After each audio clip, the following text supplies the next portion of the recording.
নমস্কাৰ অসমবাসী ৰাইজসকল, আপোনালোকক মোৰ আৰ্টি চেনেললৈ স্বাগতম জনাইছোঁ। এতিয়া মই এটা গুৰুত্বপূৰ্ণ খবৰ লৈ আপোনালোকৰ সন্মুখত উপস্থিত হৈছোঁ। আমাৰ ৰাজ্য চৰকাৰে অসমৰ বাহিৰত থকা লোকসকল অসমত প্ৰৱেশ কৰিব পাৰিব বুলি ৰাজ্য চৰকাৰে এটা ঘোষণা কৰিছে। লকডাউন খোলা হোৱাৰ পিছত তেওঁলোকে নিজৰ নামটো পঞ্জীয়নভুক্ত কৰিব লাগিব এটা ৱেবছাইটত। এই ৱেবছাইটটো 2-3 দিন ভিতৰতে আপোনালোকৰ সন্মুখত মুকলি হ'ব। তেতিয়া আপোনালোকৰ নিজৰ ৰাজ্যলৈ উভতি যাব পাৰিব বুলি আমাৰ ৰাজ্য চৰকাৰে ঘোষণা কৰিছে। এনে ক্ষেত্ৰত আমাৰ শিক্ষাবিদ, স্বাস্থ্যমন্ত্ৰী, বিশিষ্ট ৰাজনীতিবিদ হিমন্ত বিশ্ব শৰ্মা ডাঙৰীয়াই কিছুমান ঘোষণা দাঙি ধৰিছে। সেইখিনিলৈ আপোনালোকে অলপ মন কৰক। দুটা ৰাজ্যখনত দুটা ডাঙৰ প্ৰত্যাহ্বান আমাৰ সন্মুখত আহিব।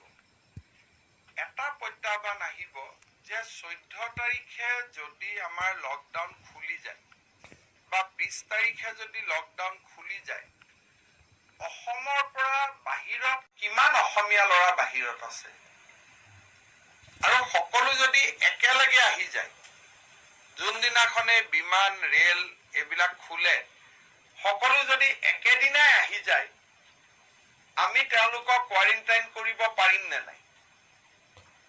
আমি তেওঁলোকক ৰাখিব, একেলগে ৰখাৰ ব্যৱস্থা হ'ব পাৰিব নে নোৱাৰি?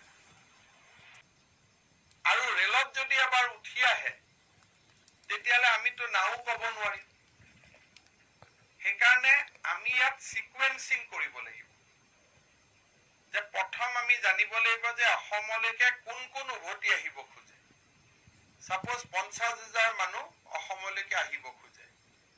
একেকোবে 50,000 আমি আহিব দিব নোৱাৰো, কাৰণ আমাৰতো কোৱাৰেণ্টাইন নাই। গতিকে 15 তাৰিখে আমি ক'ব লাগিব যে এই 5,000 আহা। 17 তাৰিখে আমি ক'ব লাগিব যে এই 5,000 আহা।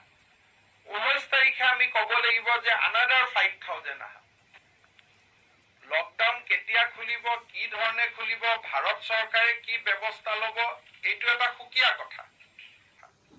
কিন্তু অসম চৰকাৰৰো এটা ব্যৱস্থা থাকিব লাগিব, যাতে 14 তাৰিখে লকডাউন খুলি গ'লে 15, 16 বা 22ত খুলিলে, যেতিয়াই খুলিলে পিছদিনাখন যদি গোটেই মানুহবোৰ আহি যায়, তেতিয়াহ'লে আমাৰ কাৰণেতো দিগদাৰ হ'ব। সেইকাৰণে এই সময়ছোৱাত as and when lockdown is withdrawn, আমি অসমলৈ আহিব খোজা মানুহখিনি এটা নিয়ন্ত্ৰণৰ ভিত্তিতহে অসমত আহিব অনুমতি দিব লাগিব। So for temporary, politically নহয়, but for temporary purpose, we may require a inner line permit kind of situation, even for the permanent resident of Assam. তেওঁলোকৰ পাৰ্মিট আমি নালাগে, আমাৰে দাদা ভাইটি। কিন্তু এটা পাৰ্মিশ্যন যে অসমলৈকে মই কোন তাৰিখে আহিম, পাৰ্মিট এখন আগত তেওঁলোকে ল'ব লাগিব।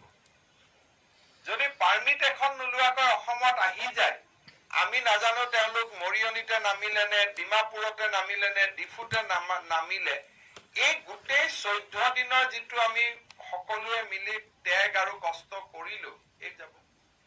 সেইকাৰণে পৰহি দিনাৰ পৰা আমি এটা ৱেবছাইট লঞ্চ কৰিম, বা 4 দিনে হ'ব পাৰে, কাৰণ ভাৰত চৰকাৰৰ পৰা আমি এতিয়ালৈকে স্পষ্ট নিৰ্দেশ পোৱা নাই তেওঁলোকে কেনেকুৱা চেষ্টা কৰিছে। কিন্তু অসমলৈ উভতি অহা মানুহসকলৰ আমি এটা ৰেজিষ্ট্ৰেশ্যন আৰম্ভ কৰিম। যোনে হওক, মোৰ ভাইটি হওক, কোনোবা পঢ়ি আছো, কোনোবা শিক্ষা লৈ আছো, কোনোবা চাকৰি কৰি আছো, লকডাউন খুলিলে মই অসমলৈকে আহিম। কেতিয়া খুলিব, ইণ্টাৰষ্টেট বাছ খুলিব, ফ্লাইট খুলিব, বেলেগ কথা। কিন্তু এটলিষ্ট মই আজি অসমৰ বাহিৰত আছো। আমাৰ দুটা কাম হ'ব। এটা হ'ব কিমান মানুহ বাহিৰত আছে সেই ডেটাটো আমি পাম, আৰু দীঘলীয়া লকডাউন হ'লেতো আমি তেওঁলোকৰ কথা চিন্তাও কৰিব লাগিব।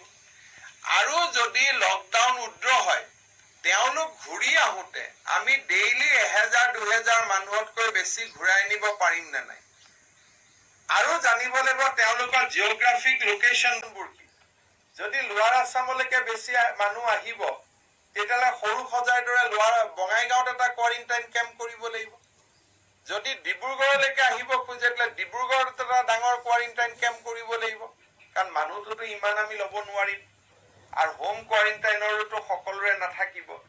গতিকে ৰাজ্য চৰকাৰে এটি সক্ৰিয়তাৰে এণ্টি এন্ট্ৰি পাৰ্মিট এই ধৰণৰ ব্যৱস্থা এটাৰ কথা চিন্তা কৰি আছে। পৰহি বা 6 দিনলৈ এই দিশত এটা ৰূপৰেখা নিৰ্মাণ হ'ব। ময়ো অসমবাসী ৰাইজৰ ছাজেশ্যন বিচাৰিছো যে এইটো ক্ষেত্ৰত যদি আপোনালোকৰো কিবা ছাজেশ্যন আছে আপোনালোকেও দিয়ক, কাৰণ আমাৰে ল'ৰা ছোৱালী বাহিৰত আছে, তেওঁলোক বাহিৰা মানুহ নহয়, মোৰে ভাইটি, ডাঙৰ ভাইটি, সৰু ভাইটি। আমি তেওঁলোকক কেনেকে ঘূৰাই আনিম এই বিষয়ত আমি ভাবাত কৰি যদি আন কিবা পৰামৰ্শ আছে তেওঁলোককো মই এই পৰামৰ্শ দিবলৈ অনুৰোধ কৰিছো, যাতে আমি এটা কংক্ৰিট লাইন অফ একশ্যন এটা ল'ব পাৰোঁ। হিমন্ত বিশ্ব শৰ্মা ডাঙৰীয়া দিয়া মন্তব্যখিনি আপোনালোকে নিশ্চয় বুজি পাইছে। তেওঁ দিয়া মন্তব্যখিনিক বিৰোধিতা নকৰি সুকলমে মানি চলিব বুলি আশা ৰাখিছোঁ। Thank you, all the best.